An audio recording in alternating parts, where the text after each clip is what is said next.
आज हम बात करेंगे प्रकाश के परावर्तन यानी रिफ्लेक्शन ऑफ लाइट। तो इसमें हम इसकी परिभाषा के बारे में बात करेंगे। आपतित किरण क्या होती है, परावर्तित किरण क्या होती है, अभिलंब क्या होता है, आपतन कोण कहां बनता है, परावर्तन कोण कहां बनता है, आपतन बिंदु क्या होता है और परावर्तन के नियम क्या होते हैं, इतने पॉइंट पर हम बात करेंगे। तो सबसे पहले हम इसका ये डायग्राम देखेंगे जैसा कि आपको दिख रहा है चित्र में। तो ये इसका चित्र है। तो सबसे पहले इसकी परिभाषा देखते हैं। परिभाषा क्या कहती है कि प्रकाश का किसी सतह से टकराकर वापस उसी माध्यम में लौटना प्रकाश का परावर्तन कहलाता है। जब प्रकाश किसी चमकीली सतह से टकराता है तो वह वापस उसी माध्यम में लौट जाता है जिस माध्यम से आया है। तो इसे हम कहते हैं प्रकाश का परावर्तन। यानी प्रकाश का परावर्तन यानी मतलब लौटना। तो प्रकाश क्या हो गया, लौट गया है, यानी परावर्तन हो गया है उसका। तो जैसा कि आपको दिख रहा है कि ए ओ जी दिख रहा है, हमारी ए ओ जी हमारी आपतित किरण है और ओ बी क्या है, हमारी परावर्तित किरण है। तो यहाँ पर देखो आपको दिख रहा होगा कि ये प्रकाश का ए, यहाँ से ये कोई प्रकाश स्रोत है, यहाँ से कोई प्रकाश किरण आ रही है और ये हमारा क्या है, कोई चमकीली सतह है, परावर्तक पृष्ठ है जिससे ये प्रकाश का क्या हो रहा है, परावर्तन हो रहा है। और ये कहां, ओ बी दिशा में चला जाता है। तो यहाँ पे प्रकाश का क्या हो रहा है, परावर्तन। यानी प्रकाश का किसी सतह से टकराकर वापस उसी माध्यम में लौटना ही प्रकाश का परावर्तन कहलाता है। अब हम बात करते हैं, परिभाषा हो चुकी है। अब हम बात करते हैं आपतित किरण क्या होती है। जैसे कि आपको दिख रहा है चित्र में हमारी ए ओ क्या है, आपतित किरण है। और आपतित किरण होती क्या है, किसी प्रकाश स्रोत से आने वाली किरण, किसी प्रकाश स्रोत से आने वाली किरण को आपतित किरण कहते हैं। जैसा कि चित्र में हमारी ए ओ क्या है, आपतित किरण है, बिंदु ए से आ रही है। इसी प्रकार अब हम बात करते हैं परावर्तित किरण।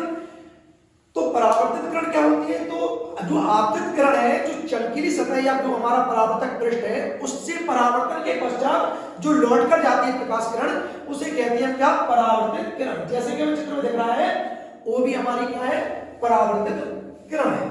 इसी प्रकार हम बात करते हैं अभिलंब। अब अभिलंब क्या होता है, तो आपतित किरण और परावर्तित किरण जिस पॉइंट पर से आपतित किरण आती है दर्पण के पृष्ठ जिस बिंदु से परावर्तित होती है वहां पर एक काल्पनिक रेखा खींची जाती है लंबवत, उसे कहते हैं अभिलंब। तो जो हमारी परावर्तक पृष्ठ होती है वहां पर जो एक लंब डाला जाता है जो कैसा होता है, काल्पनिक होता है, उसे हम अभिलंब कहते हैं। और तो यहाँ हो गया क्या, अभिलंब। तो जैसे कि मैं चित्र में दिख रहा है कि ओ एन हमारा क्या है, अभिलंब है। इसी प्रकार अब हम बात करते हैं आपतन कोण की। तो आपतन कोण क्या होता है, तो हम बात करते हैं। तो चित्र में दिख रहा है आपतन कोण, चित्र में देखिए आपतन कोण दिख रहा होगा आप लोगों को कि आपतन कोण क्या होता है। तो यहाँ पर ये कौन सी किरण थी, हमारी आपतित किरण थी। ये हमारा क्या है, अभिलंब है। तो इसके बीच में जो कोण बनता है वो कहलाता है आपतन कोण। तो यहाँ पर आपतन कोण क्या कहलाता है कि आपतित किरण और अभिलंब के बीच बनने वाले कोण को हम कहते हैं आपतन कोण। जैसा कि मैं दिख रहा है कोण ए ओ एन, ए ओ एन हमारा क्या है, आपतन कोण है। और आपतन कोण को हम किससे, आई से डिनोट करते हैं। अब हम बात करते हैं परावर्तन कोण की। तो परावर्तित किरण और अभिलंब जो होता है उसके बीच में जो कोण बनता है उसे कहते हैं परावर्तन कोण।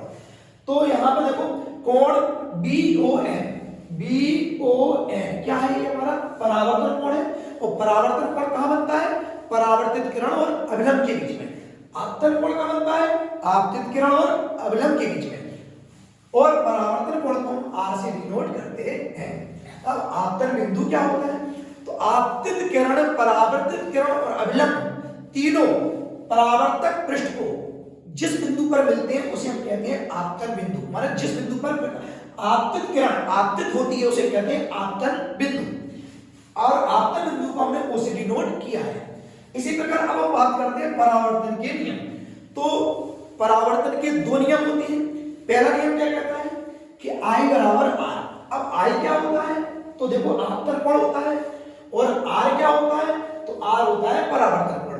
तो I हमारा क्या है, आपतन कोण है और R क्या है, हमारा परावर्तन कोण है। और दोनों कैसे होते हैं, बराबर। तो परावर्तन का पहला नियम यही कहता है कि आपतन कोण का मान सदैव परावर्तन कोण के बराबर होता है। आपतन कोण का मान सदैव परावर्तन के, आपतन कोण का मान सदैव परावर्तन कोण के बराबर होता है।